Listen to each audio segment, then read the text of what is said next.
आप सभी का स्वागत है सीएसएन स्टडी में। और आप लोग देख पा रहे हैं कि कक्षा 10 के जो विज्ञान के मॉडल सेट 1 है उसको हम लोग आज कम्प्लीटली सॉल्व करने वाले हैं। ठीक है, एमसीक्यू क्वेश्चन जो है उसको हम लोग कम्प्लीटली सॉल्व करेंगे। इससे भी पहले हम लोग गणित के ऑब्जेक्टिव और सब्जेक्टिव दोनों को हल कर चुके हैं और आज हम लोग ये और विज्ञान के जो है इसको हम लोग बनाएंगे। ठीक है, चलिए देर ना करते हुए चलिए फटाफट बनाते हैं कि इसका आंसर क्या होगा।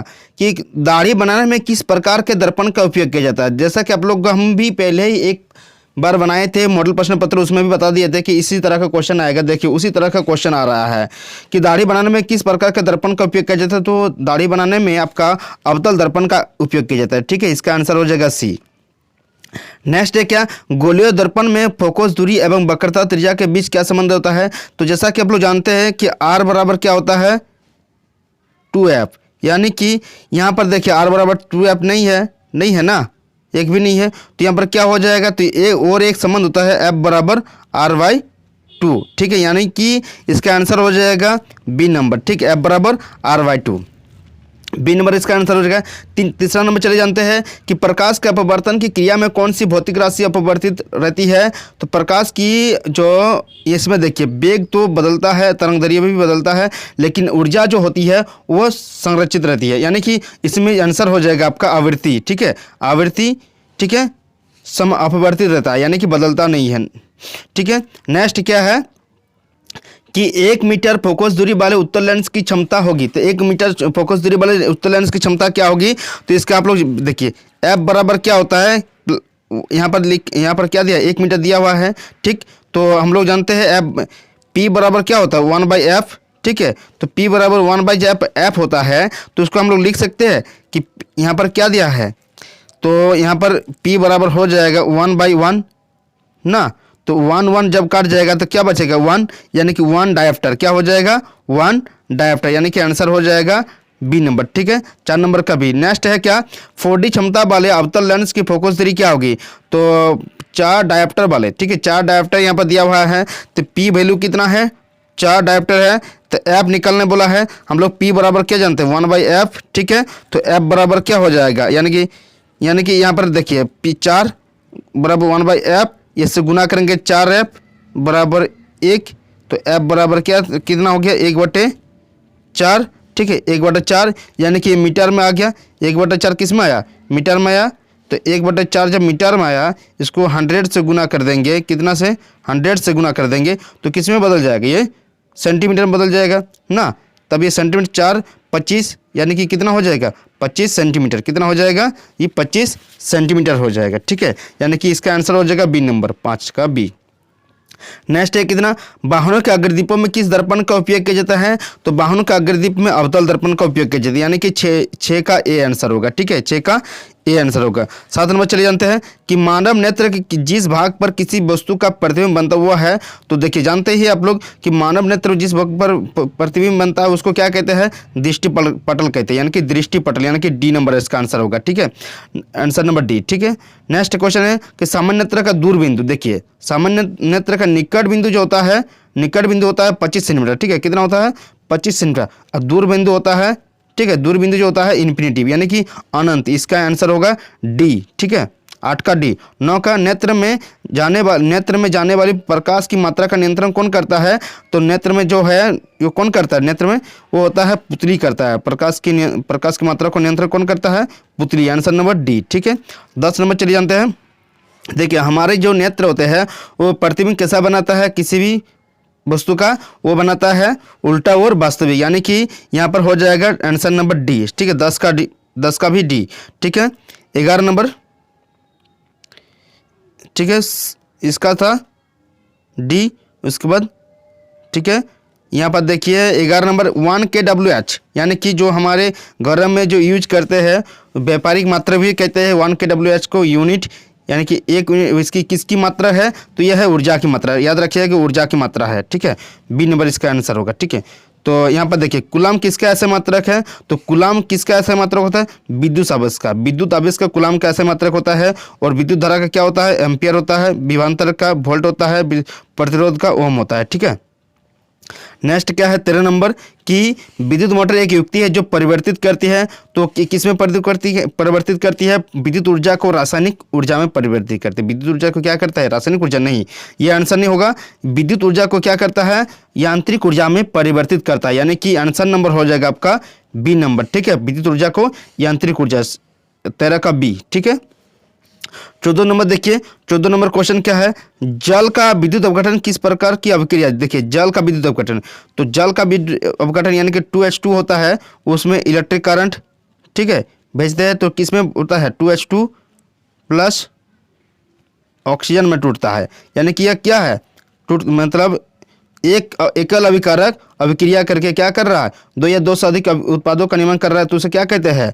वियोजन अभिक्रिया, यानी कि इसका आंसर हो जाएगा बी नंबर, ठीक है, 14 का बी। 15 नंबर में देखिए, 15 नंबर क्वेश्चन क्या है कि CuO प्लस H2, यहाँ पर Cu प्लस H2O दिए भी अभिक्रिया में किस पदार्थ का उपचयन हो रहा है? देखिए आप लोग जानते हैं जिसके साथ ऑक्सीजन जुड़ेगा उसको क्या कहते हैं? उपचयन कहते हैं, उपचयन, ठीक है। जिसके साथ ऑक्सीजन का ह्रास होता है उसको क्या कहते हैं? अपचयन कहते हैं। क्या कहते हैं? अपचयन कहते हैं। यहाँ पर देखिए किसके साथ ऑक्सीजन जुड़ रहा है, तो यहाँ पर ऑक्सीजन किसके साथ जुड़ रहा है? हाइड्रोजन के साथ ना, तो यहाँ पर आंसर नंबर डी होगा, यानी कि हाइड्रोजन क्या है? उपचयन है। क्या है? उपचयन है। नेक्स्ट क्या है कि दिए गए चित्र में किस प्रकार की अभिक्रिया हो रही है? तो देखिए यहाँ पर अभिक्रिया देखिए किस प्रकार की, कॉपर सल्फेट का विलयन है, यानी कि CuSO4 का विलयन है किसके साथ? Fe के साथ, ठीक है, Fe के साथ कराया जा रहा है। तो कॉपर सल्फेट का विलयन का Fe के साथ कराने से क्या होता है? FeSO4 प्लस Cu होता है, यानी कि यह क्या हो रहा है?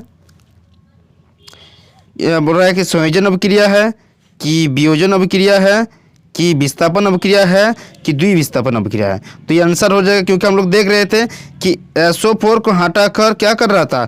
Fe ले रहा था, FeSO4 बन गया, यानी कि इसमें क्या हो रहा है? एक जगह से उठाकर दूसरे जगह पर बैठ रहा है, यानी कि एक यौगिक के उत्पाद मतलब उसके अभिकारक को उठाकर क्या कर रहा है? मतलब उसके जो SO4 को उठाकर क्या कर रहा है? FeSO4 में डाल रहा है ना, Fe में आ रहा है, यानी कि क्या कर विस्थापित कर रहा है, ठीक है। ये क्या हो गया? विस्थापन अभिक्रिया, यानी कि सी नंबर आंसर होगा, 16 का सी, ठीक है। 17 का क्या हो जाएगा कि निम्नलिखित में कौन प्राकृतिक सूचक का उदाहरण है? तो लिटमस, ठीक है, लिटमस पत्र जो है प्राकृतिक सूचक का उदाहरण है। 18 नंबर है किस विलयन का pH मान 10 है वह निम्नलिखित में क्या होगा? देखिए pH मान 10 देखिए यह है pH स्केल है, तो 0 से 7, यानी कि 0 से 7 मतलब 7 से यदि कम हो गया 6.9 तो क्या हो जाएगा? अम्ल हो जाएगा। क्या हो जाएगा? अम्ल हो गया, यानी कि 5 रहेगा तो अम्ल होगा, ठीक है, क्या होगा? अम्ल होगा। लेकिन 7 से अधिक रहेगा, यानी कि 7 से 14 तक रहेगा, तो वो क्या हो जाएगा? क्षारक होगा, यानी कि इसमें ऑप्शन में क्या है? क्षार, यानी कि डी नंबर इसका आंसर होगा। यानी कि 7 से 10 क्या है? pH मान 10 है, तो यह क्या होगा? क्षार है। यहाँ पर ऑप्शन क्या क्वेश्चन है कि दिए गए चित्र क्या सूचित करता है? तो क्या सूचित कर रहा है आप लोग को? तो इसमें क्या हमें हमेशा हाथ साफ रखना चाहिए, हमें प्रयोगशाला में हाथ धोकर जाना चाहिए, हमें अम्ल से हाथ धोना चाहिए, सांद्र अम्ल तथा क्षार वाले बर्तन की चेतावनी, तो यह इसका आंसर हो जाएगा डी नंबर, ठीक है, 19 का डी। यह क्या संकेत कर रहा है? सांद्र अम्ल तथा क्षार वाले बर्तन का चेतावनी चिन्ह है। इमली में क्या कौन सा अम्ल होता है? तो इमली में टार्टरिक अम्ल होता है, ठीक है, याद रखिएगा। इमली में कौन सा अम्ल पाया जाता है? टार्टरिक अम्ल पाया जाता है। नेक्स्ट क्वेश्चन है 21 नंबर कि कौन अधातु कमरे के ताप पर, देखिए यहाँ पर पूछा है कि अधातु पूछा है, तो कौन अधातु जो कमरे के ताप पर द्रवावस्था में रहता है तो होता है ब्रोमीन। अब यदि पूछा जाएगा धातु तो होता है, धातु में होता है पारा, ठीक है। यहाँ पर क्या सी नंबर आंसर होगा? अधातु पूछा है ब्रोमीन। नेक्स्ट क्वेश्चन क्या है कि निम्नलिखित में किस पदार्थ का अग्निशामक बनाने में किया जाता है? तो सोडियम हाइड्रोजन कार्बोनेट का, किसका? सोडियम हाइड्रोजन कार्बोनेट का अग्निशामक बनाने में किया जाता है, यानी कि बी नंबर आंसर होगा, 22 का बी, ठीक है। नेक्स्ट क्वेश्चन क्या है चलिए जान लेते हैं। 23 नंबर कि आधुनिक आवर्त सारणी किस आधार पर बना है? तो आधुनिक जो आवर्त सारणी है परमाणु संख्या द्वारा बना है। किसने बनाया? हेनरी मोजले, ठीक है, हेनरी मोजले द्वारा बनाया गया है।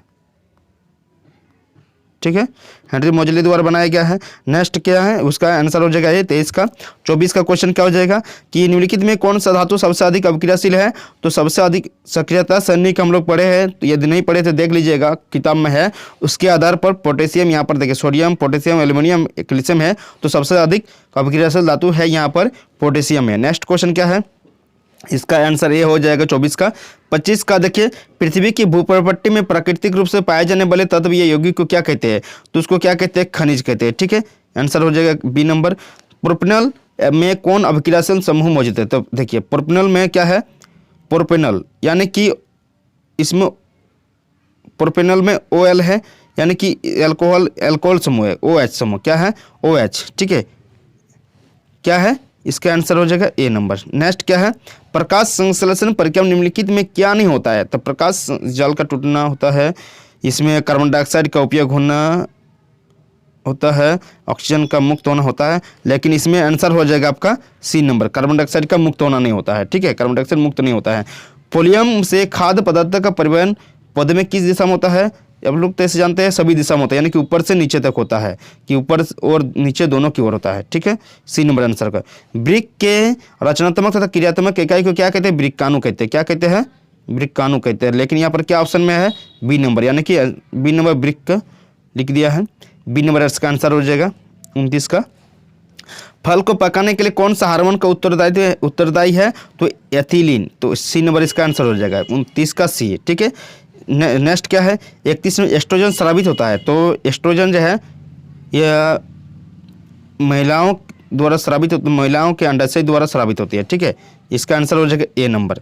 नर युग्म और मादा युग्म के संलयन को क्या कहते हैं, निषेचन कहते हैं, यानी कि बी नंबर। ठीक है, 33 नंबर आप लोग इसको चित्र को देखकर ही बता पाएंगे क्या है, यह वाला मुकुलन है। ठीक है, क्या है, मुकुलन। नेक्स्ट क्वेश्चन क्या है, 34 नंबर कि पक्षी और चमगादड़ के पांग, यहाँ पर है समझात अंग, अवशेषी अंग, जीवाश्म है या असंजात। यहाँ पर देखिए ये समरूप अंग होते हैं। क्या होता है, पक्षी और चमगादड़ के जो अंग होते हैं वो समरूप है। यहाँ पर देखिए ऑप्शन नंबर यह तो नहीं होगा, यह भी नहीं होगा, यह भी नहीं होगा, यानी कि डी नंबर आंसर होगा, असंजात अंग कहते हैं। मेंडल अपने प्रयोग के लिए किस पौधे को चुना था। तो मेंडल अपने पौधे के लिए मटर का पौधा चुना था। ठीक है, ठीक है, सी नंबर इसका आंसर होगा। ठीक है, निम्नलिखित में कौन उत्पादक है। तो देखिए उत्पादक यहाँ पर क्या, घास उत्पादक है। ठीक है, घास क्या है, उत्पादक है। 36 का सी। ठीक है, 36 का सी। 37 क्वेश्चन हमारे पास है 37 नंबर। तो 37 नंबर क्या है, तो 37 नंबर पूछ रहा है किस आहार श्रृंखला में शाकाहारी का निर्माण होता है। तो किस आहार श्रृंखला में होता है, वो होता है प्रथम पोषिका स्तर। क्या होता है, प्रथम पोषिका स्तर श्रृंखला में शाकाहारी का निर्माण होता है। ठीक है, नेक्स्ट क्वेश्चन है, यानी कि ए नंबर 37 का ए। 38 का हो जाएगा आपका ओजोन परत के अपक्षय के लिए जिम्मेदार है। तो ओजोन परत के अपक्षय के लिए CFC। ठीक है, क्लोरोफ्लोरोकार्बन, CFC, बी नंबर इसका आंसर हो जाएगा। निम्नलिखित में से कौन जैव मात्रा का ऊर्जा स्रोत का उदाहरण नहीं है। यहाँ पर पूछ रहा है कौन जैव मात्रा का ऊर्जा स्रोत नहीं है। तो यह नाभिकीय ऊर्जा नहीं है। ठीक है, 40 लास्ट और अंतिम क्वेश्चन है ऑब्जेक्टिव में कि 40 नंबर है, पवन ऊर्जा उत्पादन के लिए पवन के न्यूनतम चाल कितने होने चाहिए। तो 15 किलोमीटर पर आवर। देखिए हम पहले भी आपके लिए बनाए थे, उसी तरह से है क्वेश्चन। ठीक है, उसी तरह से क्वेश्चन आया है और उसी तरह से आपके एग्जाम में भी क्वेश्चन आएगा। आपको भटकने की जरूरत नहीं है, जितना आप पढ़ना चाहते हैं पढ़ लीजिए। अभी आप लोग का समय है 1 महीना। ठीक है, आप लोग को भी तैयारी कराएंगे हम भी, जैसा कि करा रहे हैं। मिलते हैं नेक्स्ट वीडियो के साथ। आप लोग के लिए दिन शुभ हो। थैंक यू, जय हिंद।